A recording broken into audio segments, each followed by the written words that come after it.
ప్రకటన గ్రంథము 21వ అధ్యాయము 4వ వచనాన్ని చదువుకుందాం.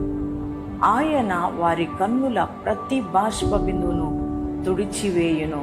Praise the lord. ఎంత శ్రేష్టమైన మాట అది. మనిషి జీవితంలో కన్నీళ్లకు చాలా కారణాలు ఉంటాయి కదండి. జీవితంలో వస్తున్న పోరాటాలు, ఆర్థిక ఇబ్బందులు, అనారోగ్య పరిస్థితులను బట్టి, అలాగే మారు మనసు లేని భర్తను బట్టి, ఇవన్నిటిని బట్టి రోజు ఏడిపోయానండి. నా జీవితంలో ఈ దుఃఖం ఎప్పుడు పోతో అని అనుకుంటున్నావా? నీ దేవుడు ఏదో మాట్లాడుతున్నాను.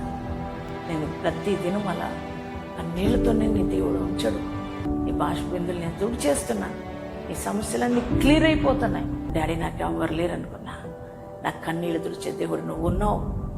నేను నమ్ముతున్నా. ఈ వాగ్దాన్ని రిసీవ్ చేసుకున్నా. అందుకు నీకే వందనాలేసైనా ఏసైకి థ్యాంక్స్ చెప్తారండి. ఎంతమంది ఈ వాగ్దాన్ని రిసీవ్ చేసుకున్నారు? అందరి జీవితాలు ఈ వాగ్దానం నెరవేర్చబడును గాక.